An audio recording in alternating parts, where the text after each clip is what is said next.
say so. I'm gonna take the word for it. We're right on time. Where is everybody? They're not expecting me to be on time. There's Lois. Hello, Mrs. T. She's still, Oh, she's audioing. yeah.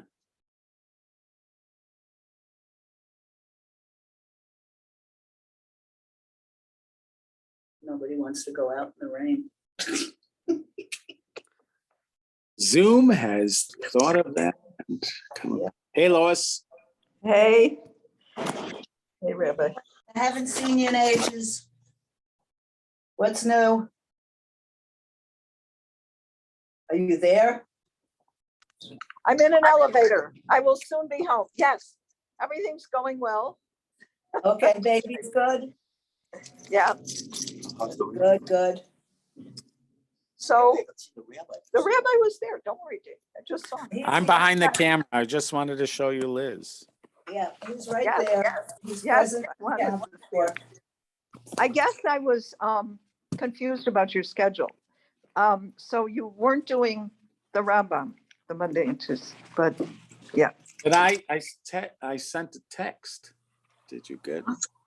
I don't think I did, but it's fine. Don't worry. Wait, What I about- just want to see why though, because you're in the it said Sam, Estelle, David, and Lois. Oh, And okay. it says David and Lois, but it doesn't say which number it goes to. But do you get tech? What could it be that it go It might go to the wrong number. 847-420-5760? No, well, it could go to that, but I never look at that. I'll give you another one. Don't worry. Don't Okay, worry. that's I the didn't- one. That's the one. Yeah. I've been Okay, seeing. That's still my Sorry. old flip phone. Oh, that's your flip phone. I'll give you the smartphone in a minute. Okay. So I'm- tomorrow or no or yes or what's Tomorrow, happening? yeah. Oh. Tomorrow, yeah. Okay, and I'll send you my number. Okay, all right, very good. So David wants to know if you were at the game on Sunday, so. I was not at the game. I was watching the game at my son's. I was not. Okay, I do know somebody who was at the game. I shouldn't say I don't know anybody who was at it. okay. But I've learned not to talk about it. You don't talk about it. You have to keep it on In the- certain areas, but no, we thought since you might have been away that that's where you might have been, in Wisconsin. No, it was, I wasn't, I was away last week until Thursday night, but then I was home for the weekend. And these last 2 days were medical appointments. They weren't any vacations. Got it. Okay. All right, we'll give it another couple minutes, but I see Okay. Lynn and Rachele are there. Hi. Hello. Hi. Hi. Did you ever do that trip to New York? No, it didn't happen. I had a core of people that originally were interested and they all backed out. My core. So I wasn't able to do it in the end. I Okay, ended I up would- going to Door County. Nice. I wouldn't want to miss if you come to New York, please. No, I would not. I would tell you. I for sure would tell you. Okay, okay. Especially for coming to Manhattan. We'd probably eat at your house several of them. Exactly. That's my That's- point. Yeah, they did say they want haute cuisine, so I'm sure they would get it at your house. Absolutely. We aim to please. That's it.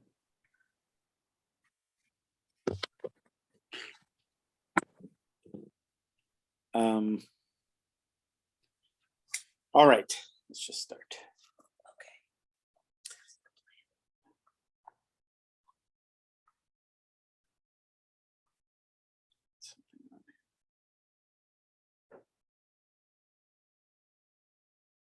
Oh, Rabbi, Yeah. for my nephew's baby, there's not only a bris, there's a pinya ben gonna be. Oh, nice. And- Yes, and when Daniel told his wife what it was, I don't believe it. Do you mean this baby isn't mine yet?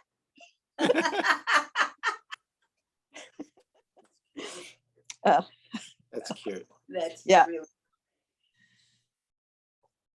Are they, did they pick out a coin to do the pigeon at Ben? Wait, I don't know, but they'll get one. I don't think they have to worry. You know, there's a million of them around. They were time and done. Coin or- Okay. Okay, here we go. Bunch of rabbi cats. There you go. So the other day, following the details of the funeral for Queen Elizabeth II, there, I feel like I'm personally connected to the family because of The Crown, you know, because I've watched The Crown several times. So it's like Yes. I'm a member of the family Of course, practically. we all are. Yes, we all are. So there were a couple images that stood out, especially in preparation for Rosh Hashanah. So one image is, there was a picture of the children of, is it William? Okay. Yeah. William and Kate and Catherine. So there was some picture of them. I'm sure there was a million pictures of them. There was a picture that a particular poignant picture that I found to be interesting because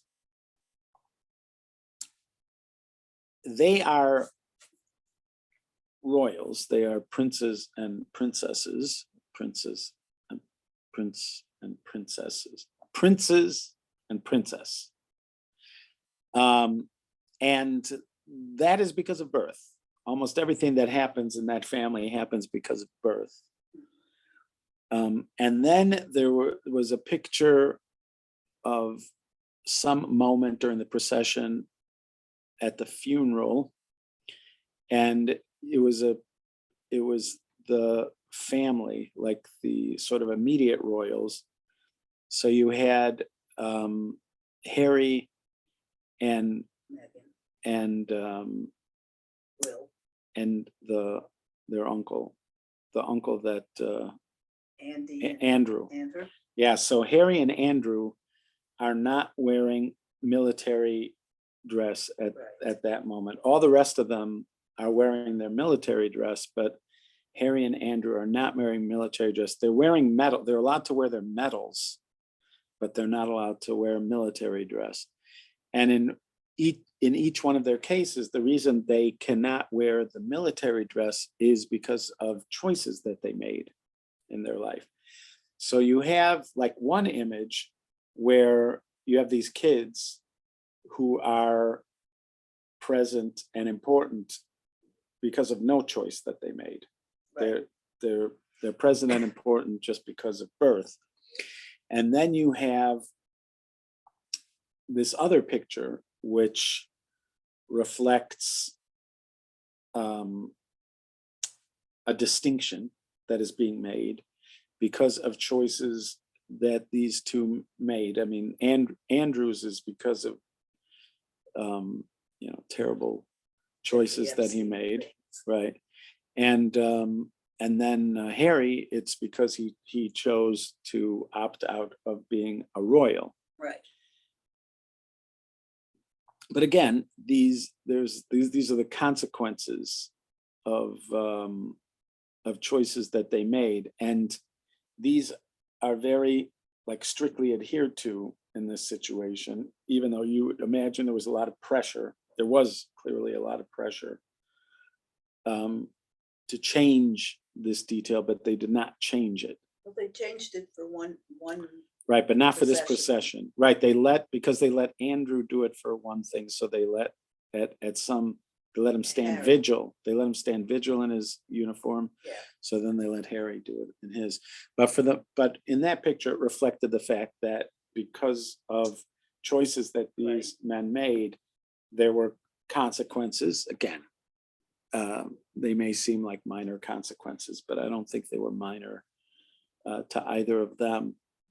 I remember reading recently that Edward, the uncle, Dickie, as they called him, the uncle who abdicated. Oh, that one. So that I think it was her name was something Simpson, right? Something Simpson. Yeah. Well, So somebody quoted her as saying that he was not prepared. I mean, they reflect it in the crown. They do, but I don't know what's real in the crown, what's not. right. But she claimed that he was not prepared for the hostility that followed his decision to abdicate, and wasn't prepared for his own feelings about it after the fact, which was reflected in the crown.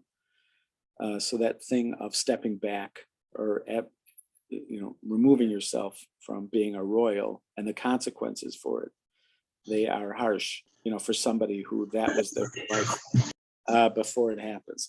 So, thinking about that, and then in kind of Rosh Hashanah mood, so it led to a kind of stream of consciousness, which I will like to share with you. I have dabbled in this practice this last year. I don't think I did it before this last year, but I've been dabbling in it this last year. And that is, before I daven Shemona Esrei, I imagine that of all the people on earth, I am rated last. There's probably a way to do this. There's probably a way to actually do this, where you come up with the criteria based on which you're going to be rated. And then, because we do that when we tell the story of our life, we often come up with ways of telling the story that were a lot better than we probably are, and that were more important than we probably are. But we have this way of doing it, of sort of weighing different criteria in a certain way that gets us high up on the scale. So I figure, why not do that in reverse, and imagine a scenario where I'm the very least of all the people. So there's 7 or 8 billion people on the planet. So out of 7 or 8 billion people, I'm the last person on the list, complete last person on the list. So imagining that, but imagining at the same time that to God it doesn't matter.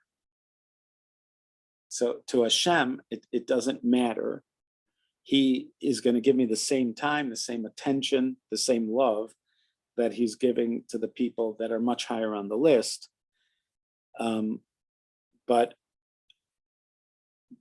I'm the actual last person on the list. There is something extremely powerful about doing it. You have to be feeling good about yourself to some degree to be able to do it. You can't be very vulnerable, because imagining yourself being the worst person on earth could be dangerous if you're not feeling a certain amount of groundedness. But it actually it's quite a moving experience, recognizing, imagining God loving me, even if I am the least of all the people that are on the planet. That imagine him loving me, imagining him giving me attention and caring about me and caring about what I have to say, even though I'm the least of all people. I've even done it recently, where I'm not just the least of all people, I'm the least of every aspect of creation. In other words, even like the chipmunks and the mushrooms and amoebas and all those things, everything is higher on the list, and I'm still. But again, with that Can you take the mass murderers out of No, there? no, it's in the, with every single person, every single, like, I don't dwell on the details of other course people's not. lives, but I just sort of picture that there's this line, which is 8 billion people in line. And then I'm like at the back of the line and still getting that kind of attention. And then, so you do that. And then there's this meditation that Rebbetzin Fagi Twersky, she should live long and good health. So she once shared this when I was teaching in seminary in Israel, and she came to speak to my class. These were young women. I don't remember which school it was that they came to visit, but anyways, it was one of I taught at 3 different seminaries, and so it was one of them. And so she shared this imagery that you can have when you start Shmona Esrei, where so when you start the Amida, first you take 3 steps back. That's just so you're going to be able to take 3 steps forward. Then you take 3 steps forward. Right before you take those 3 steps forward, you imagine that you're in front of a palace, a giant palace. And there's these huge doors. And you're standing outside the huge doors. And then the doors open into the enormous hall. And you step forward. And there's somebody who announces, and they use your name. So-and-so. What is your Hebrew name, Liz? Leah. What do you know your father's Hebrew name? Chaim. Leah Bas Chaim. So they would say, Leah Bas Chaim, the daughter of the king, is here for a meeting with her father. And so you hear them announce it in your head. You hear them announce it. And then that's how you start your Amida. It's a very powerful imagery. So that shift from imagining yourself as last in line, practicing that for a little bit, doing that a couple times, and then imagining yourself as the princess who is going for an audience with her father, the king. It's a breathtaking switch. And it reminded me, and I just had it because I'd been doing it a couple times the other way, and then last night for I think either Mincha or I think it was Ma'ariv last night, I decided to switch to that other one, and it was incredibly expansive shift. It reminded me of this guy who was a student at Or Sameach years ago, who told me that he liked to climb mountains, and he told me that when he'd get to the top, he had this ritual. He'd get to the top, the summit, and he wouldn't look at the vista. He wouldn't look at that yet. He'd like get down on his hands and knees, and he'd find like an anthill or something, some little something, and he'd focus on the miniature world that was there and let himself really take some time to experience the details of that miniature world. And then he'd stand up and take in the vista. And there was this incredible rush. It was very similar to how I imagined that would have been, because you're imagining yourself at the very back of the line, and then now you're imagining yourself at the front of the line. You're the princess.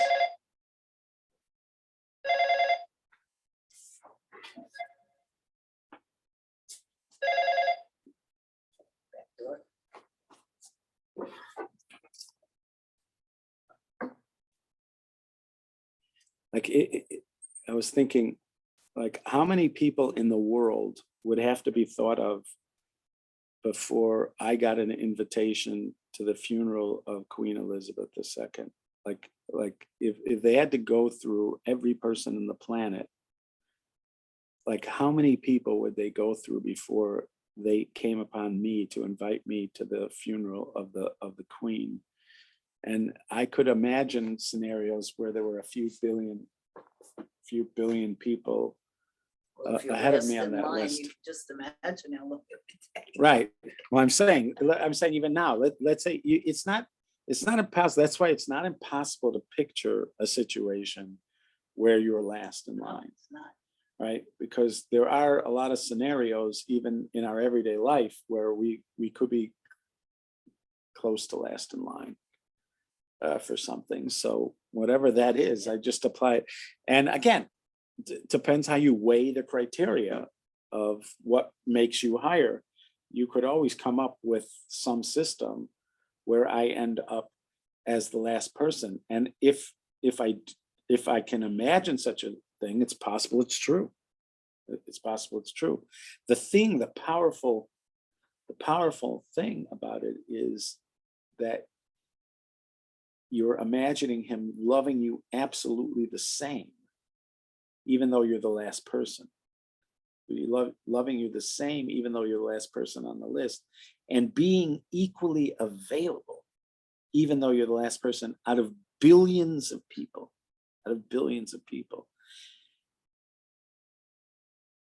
So on Rosh Hashanah,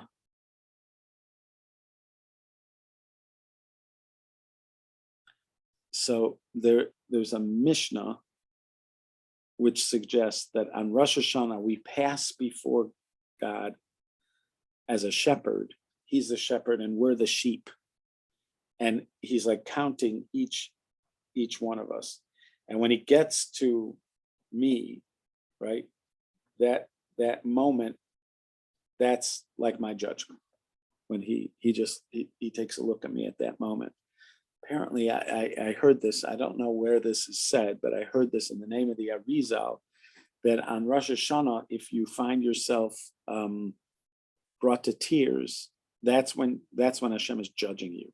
That's when he's noticing you, and that's when he's judging you. That you're like, you were waiting in line and now your turn came and boom. And that's why you're feeling tears, because the poignancy of that moment, the power of that moment.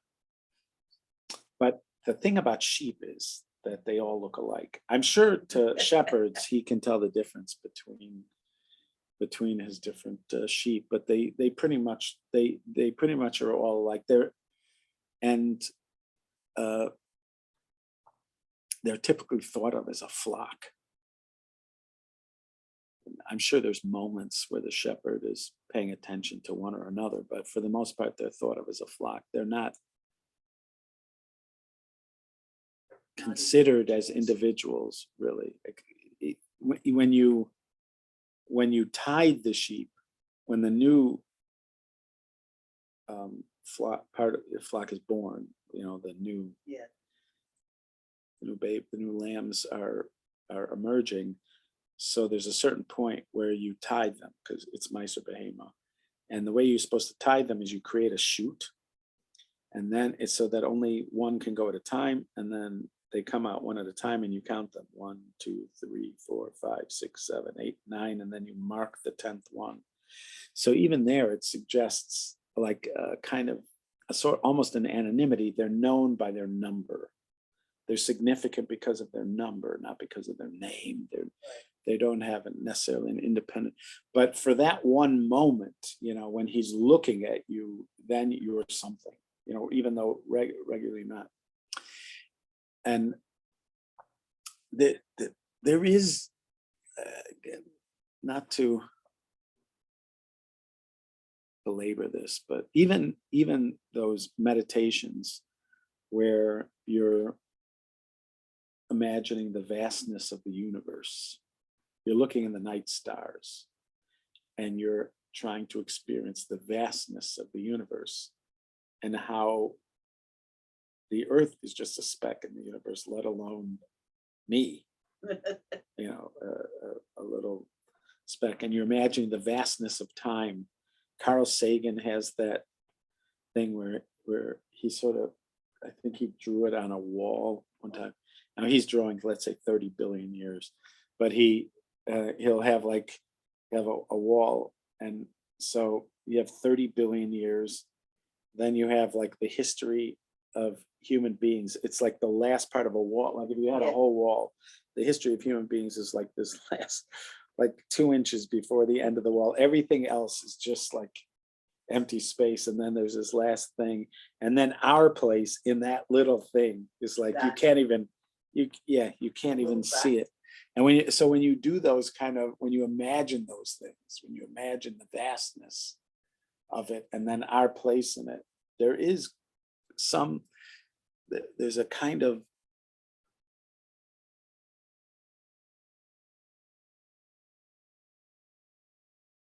rush. It can be even at recognizing how small we are and how relatively insignificant we are at that moment. But then also to acknowledge that that's one perspective. And then there's another perspective from this other perspective, that we are prince. In Pirkei Avos, in Ethics of Our Fathers, it says,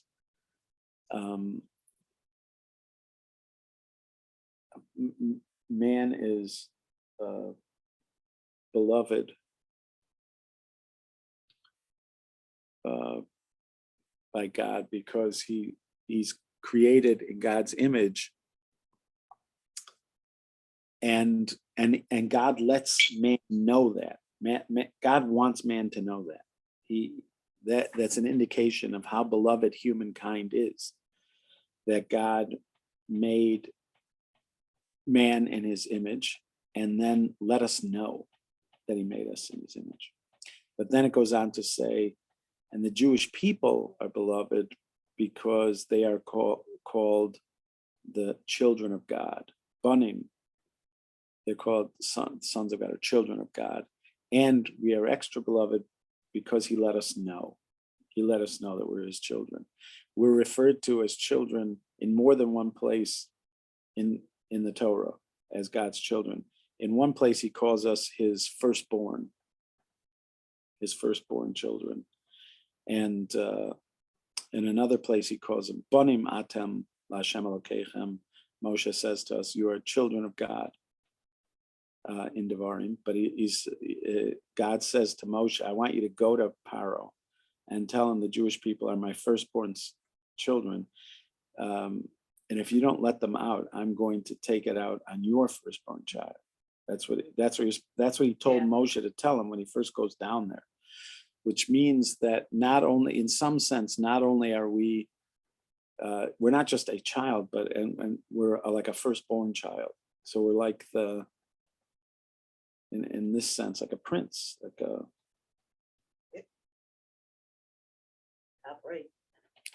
Right. So they're sort of both true. And there is an opportunity available to sort of experience it from both sides. On the one hand,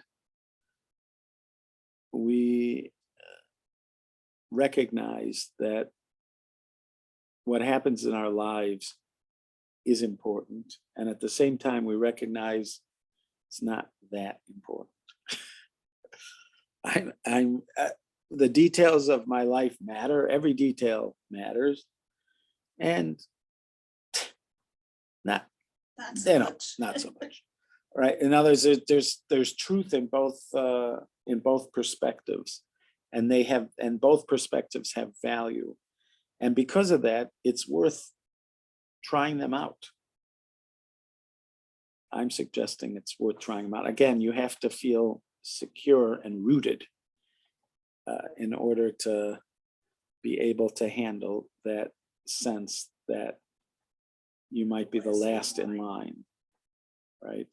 But it's actually a very valuable perspective, but mostly not alone. It wouldn't be valuable by itself. I don't see the value by itself.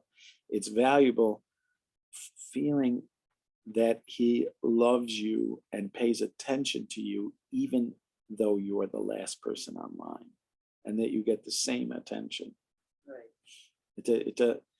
It doesn't matter that you are the last person in line, and recognizing that as and seeing him do that, experiencing him do that, it doesn't just change your perspective about your relationship with God, but also his relationship with the rest of humanity.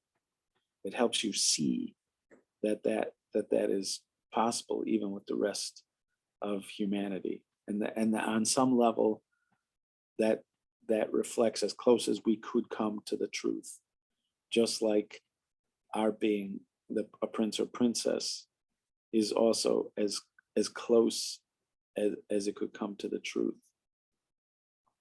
So that's the stream of consciousness that came from the picture of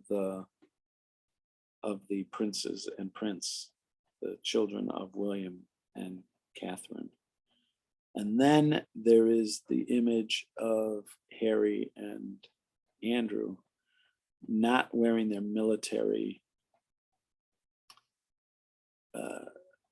He uniforms. loves them anyway. Right, but that also is, in other words, the consequences of the choices that we make, that there really are consequences to the choices that we make, and owning up to that, because I try to talk myself out of that. It's I remember reading where Rabbi Abraham J. Twersky said that this is a very common issue with addicts, but it's also it's common when it comes to anybody who is facing change, is believing that you're going to get away with it. I'll smoke.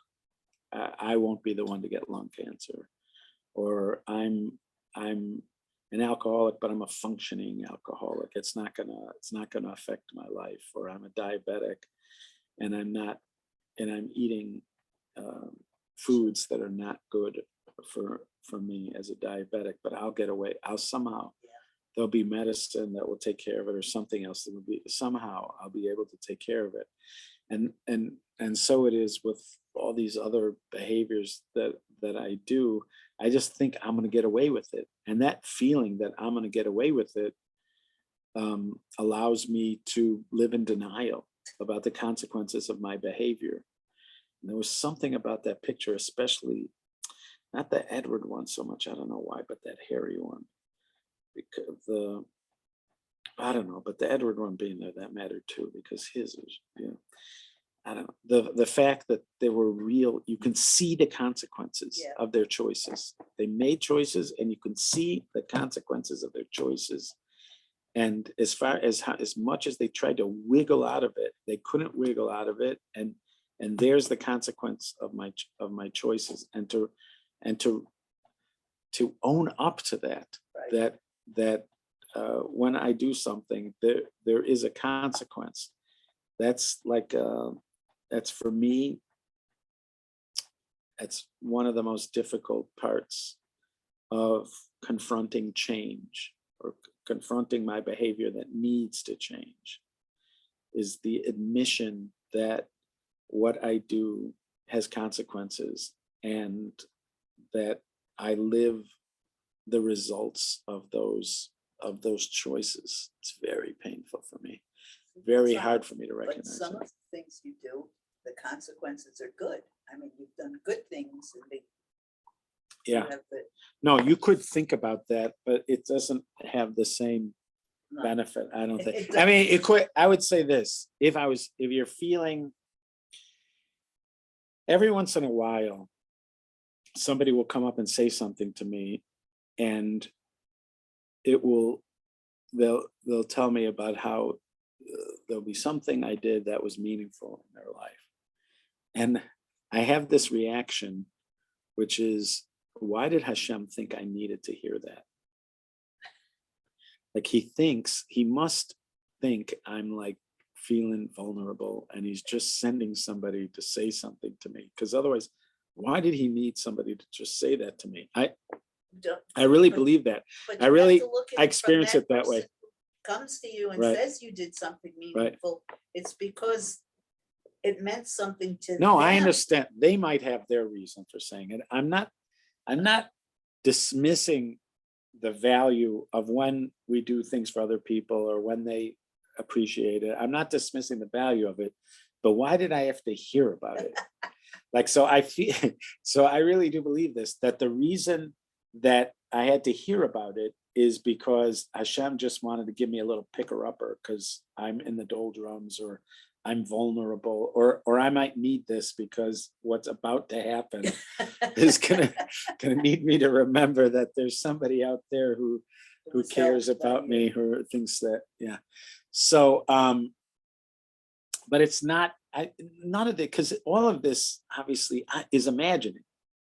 This is imagining. I don't really know what it's like. I can only imagine what it's like. And that's why it's not, and for me, it is too delicious an accident to be an accident that to get to experience all this monarchy on TV and in the news right before Rosh Hashanah. It's like it's too delicious to ignore. I mean, it's right there, all this stuff about him, the king and the etiquette and especially whether it's true or not, all the emphasis in the crown about not being an individual, but being the queen. In other words, that for her, and all the praise that's happening now, where because she seems to have succeeded in embodying the timeless image of the queen as opposed to the individual, all that stuff that's going on there. It's just such delicious stuff and so ripe for using in as an approach to Rosh Hashanah. But it's all imagining. That's the best we can do. That's the best I can do is imagining. But I can tell you there is fruit from the imagining. I'm just saying there's fruit from going here. I shared this with a couple people, that imagining that you're the last person on earth. They got nervous about sharing it, but I'm telling you don't have to be nervous, because you're not just imagining that you're the last person in line. You're imagining at the same time that he's paying attention to you to the same degree that he's paying attention to the person who's number one in line. You're not getting less of his attention and you're not getting less of his love. That's the important detail in this imagining. Just plain imagining you're the last person in line, that might be useful for something, but that's not this. That's not this thing. But also imagining yourself as the prince, not just the prince or princess, but the next in line kind of prince or princess, like the Prince of Wales or whatever the princess was, who the queen before she was, I think she was just called, what was she called? The queen in waiting, or no, Well, princess in waiting? What was Elizabeth called before she became queen? I'm not sure. Did she have a title?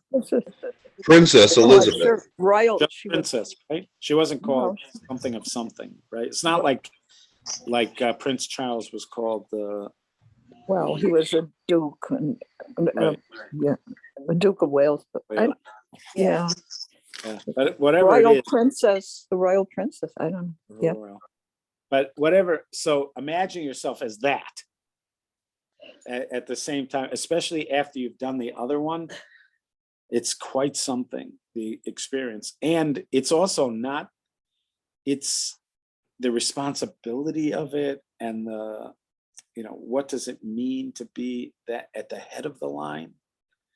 That's In the also morning quite you wake up, something. You're at the back of the line, and at night Go move that Right. to the front of the wall. Right, it's quite, but also the responsibility that comes with it and et cetera, that it's quite weighty. You could picture that kind of thing. And I really do think that these are very useful to try out. I'm sharing them with you to try it on Rosh Hashanah. You got a bunch of Amidas, Rosh Hashanah, Yom Kippur, and all the time in Oh, between. yeah. You've got a lot of opportunity to do it. And I'm suggesting that you try it out because there's a lot of benefit from doing it. And if anything, this period allows us that kind of introspection that we're not necessarily going to have the time for the rest of the year. Maybe every once in a while we get a moment. But now we really have days where we're actually encouraged to imagine our place in the universe and in God's creation. In the past, I've suggested, and I've thought about it too, that if I think about the judgment as God asking himself,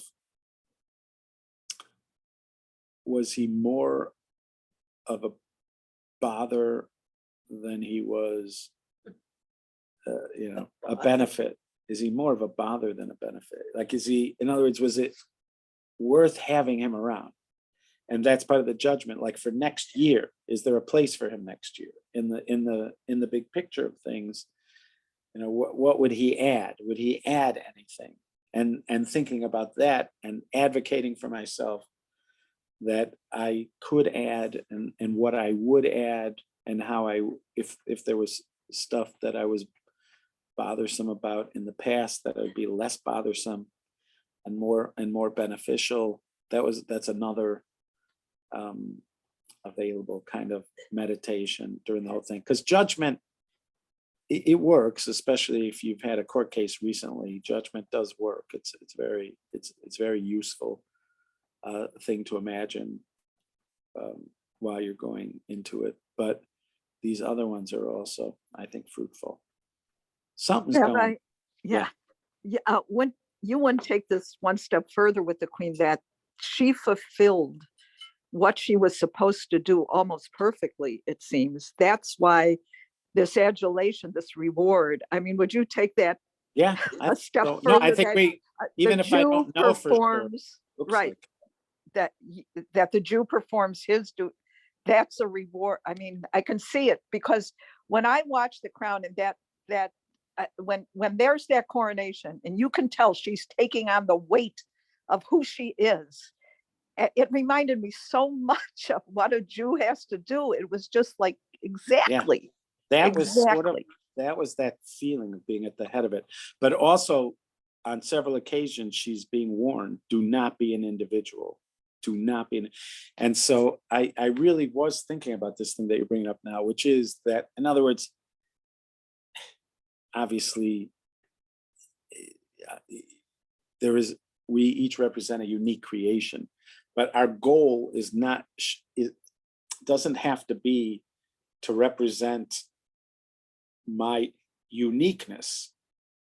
My goal can be to represent God's design or something. In other words, I imagine myself as a servant of God or as a creation of God, and that he has some kind of image of what he wants me to be, and to be that image, and not to be something different than he wants me to be, but to be what it is he wants me to be or needs me to be, is not necessarily much different than what she's being asked to do over there, which is to embody the Queen. That there is something like that, and that ultimately the greatest praise would be for somebody to say, that's a Jew, like that's a Jew.